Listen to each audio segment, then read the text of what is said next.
All right, so we're going to talk about if blog posts are the best SEO strategy today. I need to sneeze, but I'm holding it. So let me show you this post from LinkedIn. So this guy, Peter Caputa, CEO of DataBox, so he said this. So the other day, an agency owner told me they were going to ramp up their content production for their own marketing from 4 to 8 articles per month. This is the exact advice I used to give in 2010. Publish more blog posts to get more search traffic. The problem, it doesn't work anymore. You shouldn't give up on SEO, but SEO is increasingly a rich man's game, which is what I said a couple episodes ago. So this is especially true in competitive markets like software, professional services, and consumer markets. So unless you have a really big budget or a high domain authority, your content marketing strategy should not just be quote unquote publish more. That's especially true if you're simply sitting down and writing content based on your own expertise or what you're reading. It's really, really, really true if you are just reading what's already online and trying to write a better version of content that exists already. That's not good enough anymore. I'm not going to read all this stuff, but what's some actual advice? Here's a few examples of things you can do if your strategy is still just write more content. Neil, you want to read some of these? Sure. So instead of sitting down and writing 8 blog posts this month, pick a topic for a survey, get 100 respondents, and then publish a report. Instead of writing 8 blog posts this month, pick a topic and start 3 conversations on social about that topic. All right. So instead of going down all of these, I would actually tell you what I would do instead of going down all these. So I do think writing more content isn't a bad idea if you have already really good SEO traffic. If you have no SEO traffic, you're going to have to write blog posts too. But I would actually look at it a very different way. I would actually look at it based on your authority. If you have low domain authority, call it 20, 30, 40, even 50, which isn't that high, I would figure out what free tools you can offer on your website to naturally build links. And you've seen this. You've done the analysis on this, Eric.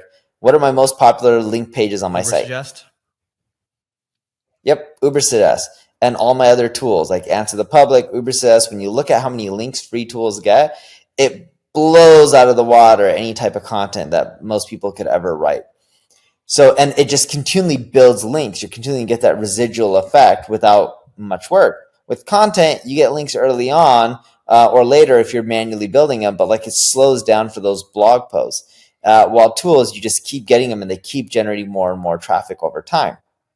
The second thing I would do is if you already have domain authority and you already have traffic, I would first focus on, and we had an episode on this a few days ago, so make sure you listen to it, updating your content.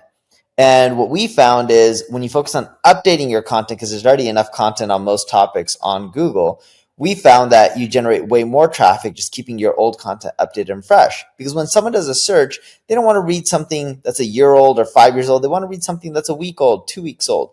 And this is why Wikipedia ranks for a lot of terms. It's not that it's a best source of content on animals or presidents or whatnot. There's probably a website that has better content on those subjects than Wikipedia.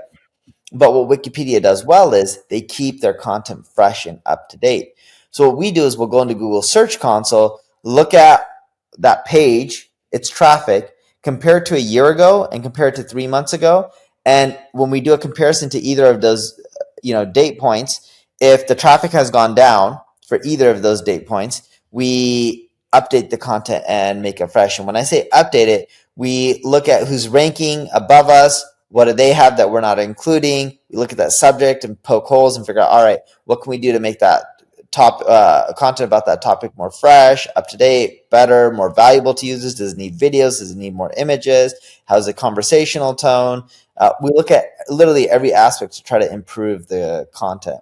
And then, of course, we do mix in new content as well, whether you have a low domain authority or a high domain authority, because without content, you're just not going to do as well. And not every topic has already been written about because there's always new things in most industries that you could be writing. It's interesting. This is something I'm in the middle of debating on right now. It's to bring back the piece of our software that shows where you're decaying traffic and just giving it away for free, because that's something that's helpful, right? But like even rewinding back into how I'm thinking about YouTube right now, and I'll tie this all together. the way we used to create videos, I'm speaking for Neil as well here, but the way we used to create videos for YouTube probably worked really well 5-6 years ago. This is why we got a lot more views, because the quality bar was a lot lower, but the quality bar has actually risen quite a bit more. But this also applies to SEO as well. So a lot more people are writing content now. A lot more people are doing what the experts out there are talking about, right? And so what you need to do, the moat that people used to have has decayed. So you need to create a new moat, a new content moat. And so, well, what's going to take a lot of work? Actually creating a product. And one, to build the actual product, you have to learn how to work with engineers. You have to understand product well. There's product cycles, there's sprints, there's all that type of stuff that you have to figure out, right? So you can certainly go buy something out there, but if you're going to maintain it, you have to learn that stuff as well, right? But the good news is it's much more of a blue ocean than it is a red ocean. The red ocean right now, where there's blood in the water, is where everyone's writing blog posts. Everyone's doing the same stuff from 10 years ago. You got to go to where it's not as competitive. It might be harder, but harder often means that it's not as competitive. That's what I want you all to think about, right?